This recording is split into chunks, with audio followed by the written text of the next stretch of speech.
Melanjutkan episode sebelumnya, Clark dan yang lainnya belum sempat berduka atas kematian Bellamy karena mereka harus langsung berhadapan dengan sang Shepard.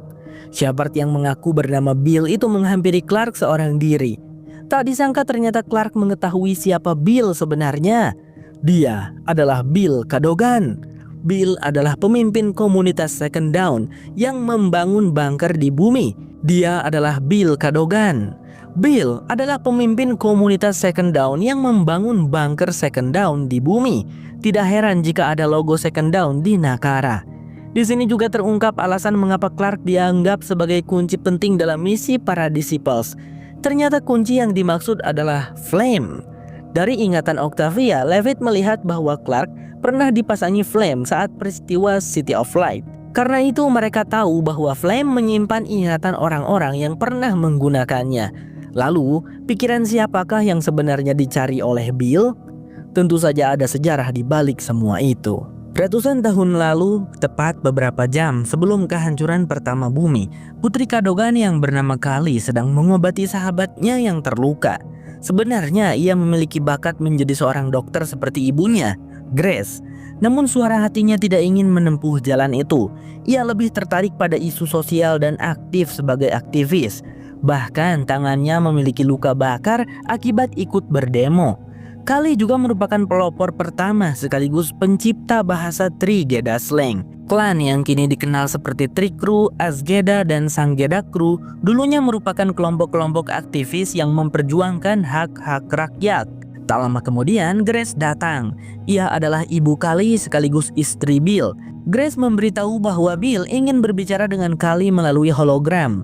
Awalnya Kali menolak karena hubungannya dengan sang ayah tidak cukup baik.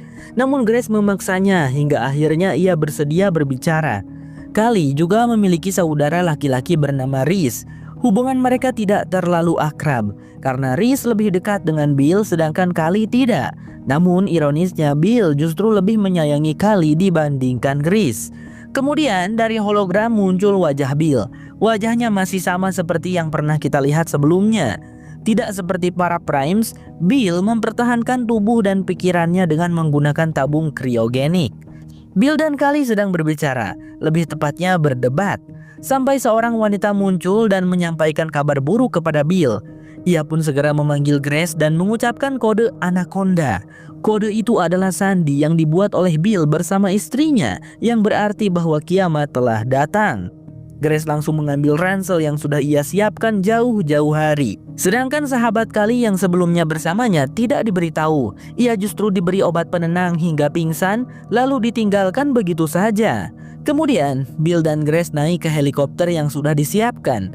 Dari sana mereka menyaksikan puluhan rudal diluncurkan ke bumi, menjadi saksi atas kehancuran pertama planet itu. Singkat cerita, mereka akhirnya tiba di bunker. Tidak semua orang diizinkan masuk ke bunker yang dibangun oleh Bill Cadogan. Hanya anggota sekte yang telah mencapai level 12 yang diperbolehkan masuk. Dibuktikan dengan kalung yang mereka miliki. Ada seorang pria yang sudah mencapai level 12, tetapi kekasihnya bukan anggota sekte Second Dawn, sehingga tidak diizinkan masuk. Hal itu membuat pria tersebut ingin keluar kembali dari bunker, namun tidak ada yang mengizinkannya.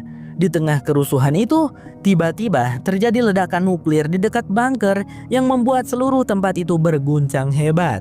Setelah situasi sedikit tenang, Kali dan Grace menemui Bill di ruangannya. Di sana tepat di dalam bunker terdapat batu anomali. Batu itu ditemukan oleh Bill di Machu Picchu, Peru. Kalau salah saya bacanya tolong koreksi ya guys.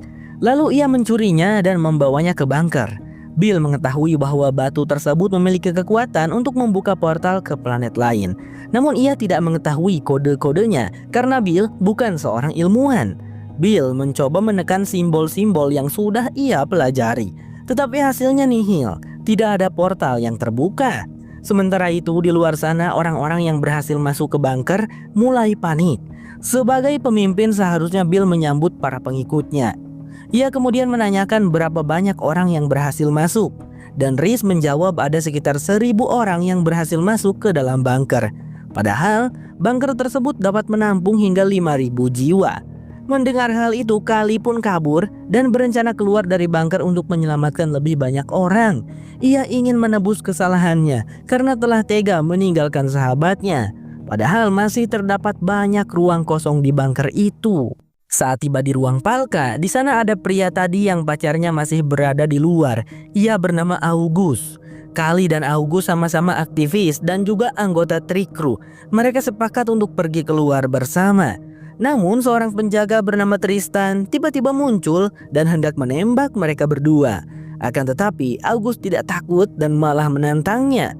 Tiba-tiba terdengar suara dari luar bunker yang bisa dipastikan adalah suara pacar August. August yang sudah tidak sabar ingin menerobos keluar tanpa perlindungan. Tetapi keadaan semakin memburuk ketika Rhys dan para penjaga lainnya datang. Oh iya, para penjaga di bunker seperti Tristan dan Rhys menyebut diri mereka sebagai disciples. Jadi mereka ini bisa dikatakan sebagai nenek moyang para disciples yang ada di Bardo sekarang. Dengan begitu niat Kali dan August pun tidak dapat dilanjutkan. August kemudian histeris karena tidak bisa menyelamatkan pacarnya. Lalu ia pun dikurung. Sementara itu, Kali berusaha membujuk Rhys untuk menyelamatkan orang-orang yang ada di luar. Namun loyalitas Rhys kepada ayahnya jauh lebih besar daripada rasa sayangnya kepada Kali. Hal itu karena Rhys ingin dipandang lebih baik oleh Bill. Singkat cerita, 2 tahun pun berlalu. Kali, Rhys dan beberapa anggota lainnya pergi keluar bunker untuk mencari berbagai persediaan medis. Keadaan bumi sudah hancur, puing-puing bangunan berserakan di mana-mana. Namun saat mereka hendak kembali masuk ke dalam bunker, tiba-tiba sebuah roket meluncur dari luar angkasa. Tebak siapa yang muncul? Itu adalah Becca. Becca muncul di bumi yang tingkat radiasinya sangat tinggi tanpa menggunakan hazmat, membuat Kali dan yang lainnya merasa takjub. Lalu Becca diajak masuk ke bunker. Saat itu Tristan mengalami kejang. Sepertinya hazmat yang ia gunakan bocor sehingga ia terpapar radiasi. Rhys buru-buru memanggil tim medis, sedangkan Becca mengeluarkan serum Nightblood dari dalam kopernya lalu menyuntikannya kepada Tristan. Kali yang menyadari kekuatan serum itu membujuk Becca agar tidak memberitahu Rhys tentang serum tersebut. Setelah itu Becca diajak menemui Bill. Namun saat memasuki ruangan Bill, Becca tiba-tiba mendengar suara aneh. Suara tersebut berasal dari batu anomali. Konon batu itu mengeluarkan harmoni matematika unik yang membuat Becca mampu memecahkan kode-kode menuju planet lain. Hal tersebut membuat Bill tercengang. Ia membutuhkan jutaan kombinasi untuk mencoba membukanya, sedangkan Becca hanya memerlukan waktu beberapa menit saja. Hal itu membuat Bill merasa iri. Namun meskipun Becca mampu memecahkan kode-kode tersebut dan bisa pergi kemanapun, ia tidak terobsesi dengan hal itu. Kedatangannya ke bumi semata-mata karena ingin membuat umat manusia dapat hidup di luar bunker dengan bantuan serum Nightblood. Sementara Bill berbeda, ia terobsesi untuk berpindah ke planet lain menggunakan batu anomali. Ia tidak ingin para pengikutnya hidup damai kembali di bumi. Ia ingin mendorong mereka untuk ikut dengannya menjelajahi planet lain. Bahkan saat ini Bill sama sekali tidak peduli dengan para pengikutnya yang sakit atau banyak yang bunuh Dirman. Kali sangat menentang kehendak ayahnya itu, tetapi tidak ada yang sepemikiran dengannya, bahkan ibunya sendiri. Ibunya lebih percaya kepada Bill dan akan mengikuti Bill kemanapun. Setelah itu ketika Becca sedang sendirian bersama batu anomali, ia meneliti setiap simbol yang ada di dalamnya dan mencatat simbol-simbol tersebut di dalam bukunya. Tiba-tiba Kali datang. Ia mengatakan bahwa dirinya ingin diam-diam menyuntikkan serum Nightblood kepada orang-orang di bunker tanpa sepengetahuan ayahnya. Ya, Kali cukup pintar untuk mengetahui apa yang sebenarnya terjadi pada Becca. Mengapa ia begitu cerdas dan bagaimana ia bisa tahan terhadap radiasi. Becca sangat pintar dan mampu memecahkan kode batu anomali dengan mudah karena adanya flame yang tertanam di kepalanya. Kali mengatakan bahwa ia sudah membaca buku-buku Becca sejak kecil karena sangat mengagumi sosok perempuan yang pada usia 10 tahun bahkan sudah diterima di Harvard. Meskipun Becca memang jenius, namun berkat bantuan Flame, kecerdasannya menjadi jauh melampaui batas manusia biasa. Karena Flame tertanam di kepalanya, ia juga dapat mendengar harmoni dari simbol-simbol batu anomali. Dari obrolannya dengan Kali, Becca menyadari bahwa ada 7 simbol yang tidak mengeluarkan suara. Awalnya ia mengira simbol-simbol itu rusak, tetapi ternyata tidak. 7 simbol tersebut justru merupakan sumber kekuatan yang sesungguhnya, dan 7 simbol itulah yang menjadi kunci menuju perang terakhir yang selalu disebut oleh para disciples, perang yang sampai sekarang belum terpecahkan oleh Bill dan para pengikutnya di Bardo. BK kemudian menekan simbol-simbol tanpa suara itu, dan tiba-tiba muncul cahaya putih. Berbeda dengan cahaya hijau yang biasanya menjadi penghubung antar planet, cahaya ini berwarna putih bersih. Ketika BK memasukkan tangannya ke dalam cahaya itu, rasanya dingin. Lalu tiba-tiba BK menghilang. Kali tertegun, tak percaya dengan apa yang baru saja ia lihat. Tak lama kemudian Bill dan Reese datang. Beberapa saat kemudian, BK kembali dalam keadaan ketakutan dan berlutut seolah meminta ampun. Apa yang sebenarnya terjadi di sana? Apakah benar mereka akan menghadapi perang? Itukah sebabnya BK begitu ketakutan? Bill yang terobsesi dengan kekuatan batu anomali terus menekan BK agar memberitahu apa yang terjadi. Namun BK hanya berkata bahwa akan ada hari penghakiman. Ia sangat ketakutan dan mengatakan bahwa tidak akan ada seorang pun yang siap menghadapi hari itu. BK berniat mematikan batu anomali agar tidak ada yang bisa mengoperasikannya. Namun Bill bersikeras menolak. Sifatnya yang keras kepala membuatnya tidak segan menyingkirkan siapapun yang menghalangi keinginannya. Akhirnya BK pun dikurung. Sementara itu, Kali tidak memberitahu apapun kepada Bill dan diam-diam membawa koper milik BK yang berisi serum Nightblood. 5 hari pun berlalu. BK dikurung tanpa makan dan minum. Tetapi ia tidak menyerah. Ia tidak akan pernah memberitahukan kode-kode batu anomali kepada Bill, karena ia tahu betapa berbahayanya hal itu dan dampaknya bagi seluruh umat manusia. Kemudian Kali menyelinap masuk untuk memberi BK minum. Ia memberitahu bahwa Reese sudah mengetahui tentang flame yang tertanam di kepala BK setelah menemukan catatan miliknya. Di dalam catatan itu tertulis bahwa untuk mengeluarkan flame, orang yang memakainya harus mati dengan cara dibakar. Karena hal itulah kini Reese dan para disciplesnya tengah bersiap menuju tempat BK untuk membawanya dengan paksa. Di luar bunker, BK pun dibakar hidup-hidup. Meskipun ia sempat berusaha menyadarkan Reese dan kawan-kawannya, Reese tetap tega membiarkan BK meninggoy. Akhirnya, Reese berhasil mendapatkan flame tersebut. Sebelum flame itu diserahkan kepada Bill, Kali bersama para pengikutnya menghadang Reese. Kali menantangnya untuk bertarung 1 lawan 1, dan siapapun yang menang akan mendapatkan flame itu.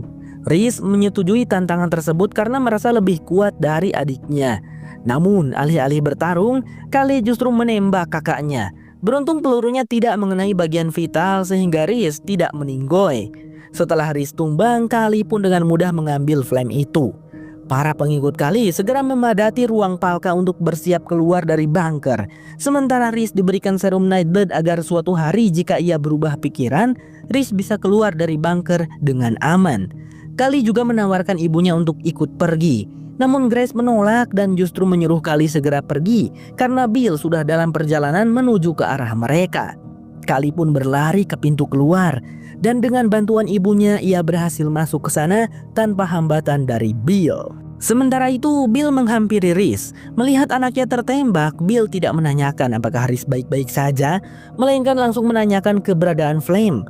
Hal itu membuat Reese merasa sangat tersakiti. Ketika mendengar bahwa Flame telah diambil oleh Kali, Bill tampak sangat kecewa dan memerintahkan Reese untuk mencarinya sampai ketemu.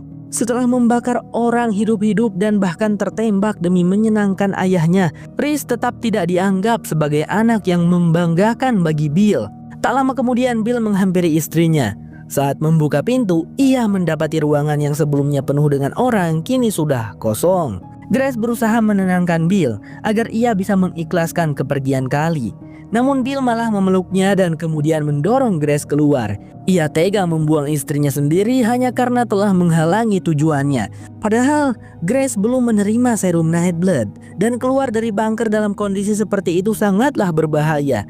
Namun ia tidak punya pilihan. Dengan terpaksa Grace mengenakan hazmat, sementara Reese hanya bisa melihat tanpa berbuat apapun. Kali dan para pengikutnya kini sudah berada di luar bunker dan bersiap mencari tempat untuk membangun pemukiman baru. Dari sinilah asal mula para penghuni daratan atau grounders ada. Sementara itu Bill bersama para pengikutnya membuka portal dan pergi menuju planet lain. Kembali ke masa sekarang. Setelah melihat semua kisah masa lalu itu, Bill kembali menanyakan tentang Kali kepada Clark. Apakah Kali masih ada di dalam Flame atau tidak? Namun Clark enggan menjawab dan meminta agar teman-temannya diselamatkan terlebih dahulu. Clark menyuruh Gabriel untuk membuka pintu, dan Bill pun memerintahkan agar teman-teman Clark dibebaskan. Namun ternyata Echo, Octavia, dan Diyoza sudah mengenakan seragam Disciples dan kini secara resmi menjadi bagian dari kelompok tersebut. The 100 bersambung. Episode kali ini akan menceritakan kisah Echo, Octavia, dan Hope sebelum Clark datang. Seperti yang sudah kita ketahui, Echo dan yang lainnya memutuskan untuk bergabung dengan para Disciples agar bisa bebas dari sel. Meskipun begitu, mereka tetap disambut dengan hangat dan akan dilatih seperti para Disciples lainnya. Namun sebelum memulai pelatihan, Andres membawa mereka untuk melihat nasib para penghuni Bardo yang disebut telah kalah dalam peperangan. Mereka pun dibawa ke sebuah tempat yang di dalamnya dipenuhi mayat makhluk asing yang membeku seperti kristal. Makhluk-makhluk tersebut terlihat jauh lebih besar daripada manusia. Bahkan dengan teknologi yang mereka tinggalkan di Bardo, dapat dipastikan bahwa mereka jauh lebih pintar daripada manusia. Jika makhluk sehebat itu saja bisa kalah dalam peperangan ini, apalagi manusia. Singkat cerita, pelatihan pertama mereka pun dimulai. Kali ini Levitt menjadi instruktur mereka. Namun Diyoza dan Hope tampak kesal terhadapnya karena sebelumnya Levitt menyarankan mereka untuk pergi ke pertanian oksigen yang ternyata sangat berbahaya. Levitt berdalih bahwa zat berbahaya itu membutuhkan waktu untuk bereaksi. Kalau dilihat-lihat, Levitt memang tampak jujur. Semoga saja ia benar-benar bisa membantu Octavia dan yang lainnya agar tetap aman di Bardo. Tak lama kemudian, Andres datang bersama 4 anggota Disciples yang disebut akan menjadi partner latihan mereka. Selama 12 minggu ke depan, mereka akan terus berlatih bersama. Andres pun meminta masing-masing dari mereka untuk memilih partner bertarung. Hope menjadi yang pertama memilih. Ia memilih seorang pria gagah untuk dijadikan teman latih tandingnya. Namun hanya dalam hitungan detik, 1, 2, 3, Hope berhasil menumbangkan pria berotot itu dengan mudah. Tidak mengherankan karena Hope telah dilatih oleh 2 Disciples tangguh yaitu Dave dan Orlando. Levitt dan Andres pun kagum dengan kemampuan Hope. Apalagi jika kekuatan Hope, Diyoza, Echo, dan Octavia digabungkan. Mereka bisa menandingi puluhan Disciples yang selama ini dilatih oleh Andres. Namun masalahnya mereka adalah keluarga. Hal yang mereka utamakan pasti orang terdekat mereka, bukan perang terakhir. Hal itu menjadi masalah penting bagi Andres, karena semua Disciples dilatih untuk tidak memiliki perasaan. Mereka hanya memiliki satu tujuan, yaitu memenangkan perang terakhir. Maka dari itu, Andres harus bisa memisahkan ikatan di antara mereka, bagaimanapun caranya. Singkat cerita, Diyoza tiba-tiba berada di gubuk Skyring. Ia diikat di sebuah bangku. Lalu seorang pria misterius datang membawa bayi yang tak lain adalah Hope kecil. Pria itu hendak membunuh bayi tersebut. Namun tiba-tiba Andres muncul dan menembak orang itu. Di sana Andres menyatakan bahwa bayi itu bukan lagi milik Diyoza. Bayi tersebut kini menjadi milik Disciples dan akan dilatih untuk menghadapi perang terakhir. Diyoza jelas tidak terima dan berteriak sekencang-kencangnya. Namun ternyata adegan itu bukanlah nyata, melainkan permainan pikiran antara Diyoza dan Andres. Hal itu dilakukan untuk membuat Diyoza kehilangan rasa keibuannya, sehingga ia tidak bergantung pada perasaan. Jika Diyoza bisa mengendalikan perasaannya, maka ia akan lulus tes. Namun jika tidak, ia akan dihukum di Skyring sendirian. Tes itu juga dilakukan kepada Octavia dan Hope, dan mereka pun sama-sama gagal. Setelah itu, Diyoza, Hope, Echo, dan Octavia dibawa ke sebuah ruangan embrio. Di sana terdapat banyak embrio manusia yang sedang berkembang layaknya di dalam rahim seorang ibu. Hanya saja mereka berada di dalam tabung, mungkin seperti bayi tabung. Katanya semua Disciples yang ada sekarang lahir dengan cara seperti itu, termasuk Andres dan Levitt. Mereka tidak memiliki ibu ataupun ayah. Yang membesarkan mereka adalah sebuah tim yang bertugas merawat dan mendidik bayi-bayi tersebut, sehingga mereka tidak memiliki ikatan emosional seperti hubungan antara orang tua dan anak atau antara saudara. Mereka semua juga dilatih hanya untuk satu tujuan, yaitu perang terakhir. Setelah tur di ruang embrio, keempatnya kemudian pergi ke ruang kelas, tempat anak-anak kecil sedang bersekolah. Tidak seperti sekolah konvensional pada umumnya, pendidikan yang diterapkan di sana lebih menekankan pada pencucian otak tentang Shepard dan ajarannya. Di akhir sesi pembelajaran, Andres memimpin ritual pengendalian diri, di mana semua orang harus memejamkan mata dan mengucapkan rapalan tentang Shepard. Semua orang yang ada di sana memejamkan mata, kecuali Hope. Hope sangat kesulitan mengendalikan amarah dan emosinya. Hal itu membuat Echo dan yang lainnya menasihati Hope agar ia bisa mengendalikan dirinya dan mengubur perasaannya dalam-dalam. Mereka berkata bahwa tidak penting siapa ibumu, keluargamu, atau teman-temanmu. Satu-satunya hal yang harus kamu pikirkan hanyalah satu tujuan, yaitu perang terakhir. Namun bukannya menurut, Hope justru membuat Echo tersinggung dengan kata-kata tajamnya hingga membuat Echo pergi dari sana. Sebelum pergi, Echo sempat berkata, "Kalau kamu mau menyalahkan dirimu sendiri, silakan. Tapi jangan libatkan aku, karena aku percaya pada ajaran mereka." Tampaknya Echo sangat mudah mengendalikan dirinya dan juga mudah mempercayai ajaran para disciples. Bahkan ia menjadi satu-satunya orang yang berhasil lolos dari tes permainan pikiran. Keesokan harinya, mereka kembali berlatih. Kali ini mereka akan berlatih menggunakan salah satu alat canggih yang terdapat pada sarung tangan khusus milik para disciples. Di ruangan yang tampak seperti tempat penyimpanan senjata itu, terdapat banyak sekali senjata canggih yang belum pernah terlihat di bumi. Senjata paling spesial dan juga paling berbahaya disimpan di dalam ruangan terisolasi. Hanya orang yang sudah mencapai level 11 yang dapat memasukinya. Ternyata senjata itu adalah zat yang menyebabkan makhluk Bardo menjadi kristal.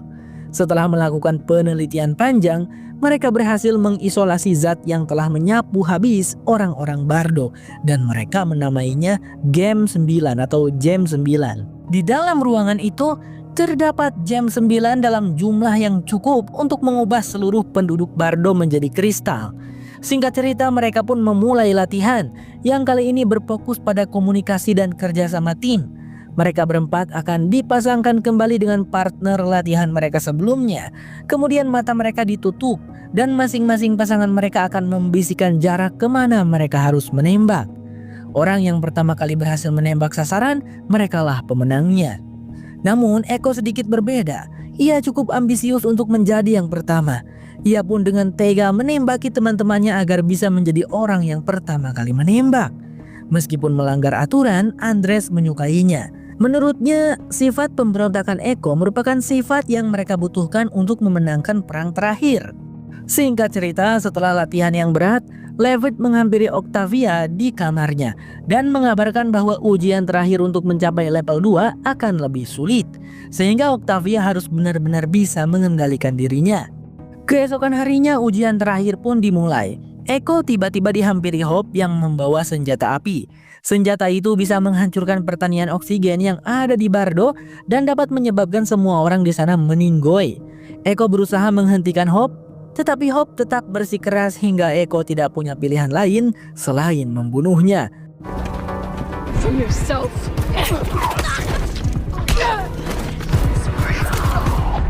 Untungnya itu semua hanya berlangsung di pikiran mereka.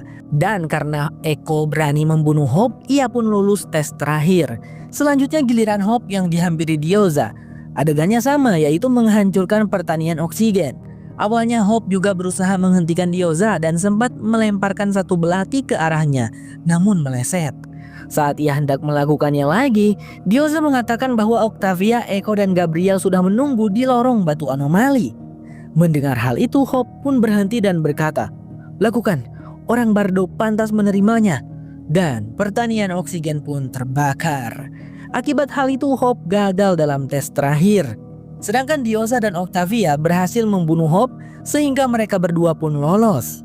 Singkat cerita, mereka pun diangkat menjadi level 2 kecuali Hope. Karena Echo menjadi murid terbaik, ia diberi wewenang untuk memberikan hukuman kepada Hope. Hope dan Diyoza sudah tenang karena mereka yakin Echo tidak akan memberikan hukuman yang berat. Namun saat Echo mengatakan bahwa hukuman Hope adalah diasingkan di Skyring selama 5 tahun, Hope pun tidak punya pilihan lain selain menangis. Sementara itu di Sanctum, Emory dan warga asli Sanctum dijadikan tawanan oleh Nikki dan Nelson. Tujuannya sederhana, mereka ingin membalas dendam. Nikki kepada Raven dan Nelson kepada The Primes. Melalui pengeras suara istana, Nikki mengumumkan bahwa ia akan membunuh Emory jika Raven, Murphy, dan Sheidheda tidak datang sesegera mungkin. Murphy yang mendengar kekasihnya dalam bahaya tidak ingin tinggal diam. Tetapi ia tidak memiliki siapapun yang bisa membantunya selain dirinya sendiri. Untungnya Indra datang tepat waktu. Ternyata Indra baru saja kembali setelah pergi mencari Clark dan yang lainnya di Camp Gabriel. Tetapi yang mereka temukan hanyalah jasad-jasad para disciples tanpa sedikit pun jejak dari Clark dan yang lainnya. Namun Indra percaya bahwa Clark dan yang lainnya bisa menjaga diri, sehingga untuk saat ini mereka bisa fokus pada permasalahan yang ada. Karena Indra sudah tahu bahwa Sheidheda dilibatkan, ia dan Murphy pun menghampirinya di penjara. Indra berusaha membujuk Sheidheda untuk pergi ke istana. Namun Sheidheda yang licik memanfaatkan kesempatan ini untuk mengambil keuntungan sebanyak-banyaknya. Ia meminta seseorang yang bisa bermain catur serta waktu untuk berada di luar penjara. Meskipun sangat beresiko, demi keselamatan para sandera, Indra pun menyetujuinya. Kemudian Sheidheda mengeluarkan selembar kertas yang bergambar peta istana. Dalam gambar itu terlihat sebuah terowongan rahasia yang mengarah langsung ke aula istana, tempat Nikki dan Nelson menyandra orang-orang. Murphy dan Sheidheda pun menyerahkan diri kepada Nikki. Namun karena Raven tidak ada di sana, Nikki tampak tidak puas. Beruntung, Murphy berhasil meyakinkannya bahwa Raven akan segera datang. Mereka kemudian dipaksa untuk mengatakan kebenaran tentang The Primes kepada seluruh warga lokal. Murphy, Emory, dan Sheidheda pun bergantian mengaku bahwa mereka bukanlah The Primes. Para pengikut The Primes yang ada di sana jelas tidak mudah percaya, apalagi mereka sedang berada dalam ancaman. Setelah itu, Nikki yang masih belum melihat keberadaan Raven menjadi semakin kesal dan mengancam akan membunuh Emory sebagai gantinya. Beruntung, Murphy berhasil menghentikannya dengan mengatakan bahwa kematian Hutch bukanlah kesalahan Raven, melainkan dirinya. Ia juga menambahkan, Hutch telah menyelamatkan kita semua, Nikki. Jika kamu membunuh kami, maka kematiannya akan menjadi sia-sia.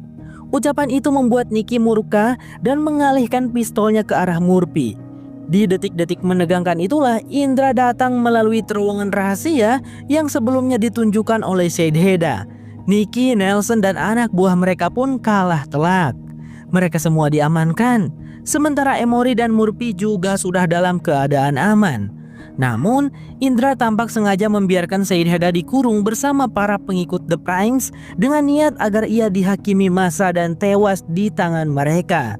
Namun, ketika para pengikut The Primes yang sudah tidak percaya lagi kepada Sheidheda hendak mengeroyoknya, mereka justru ciut. Keberanian mereka ternyata tidak lebih besar daripada keberanian Sheidheda. Ia kemudian mengambil tongkat lilin, membuang lilinnya lalu menusukkan tongkat itu ke setiap orang yang menentangnya. Bahkan Alyssa yang selama ini percaya dan membantunya turut menjadi korbannya. Sementara itu, di luar ruangan, Murphy dan Emory tampak khawatir karena terdengar jeritan dari warga Sanctum, bukan dari Sheidheda. Murphy pun segera membuka pintu dan tanpa sengaja keceplosan bahwa orang di dalam ruangan itu adalah Sheidheda kepada Knight yang sedang berjaga.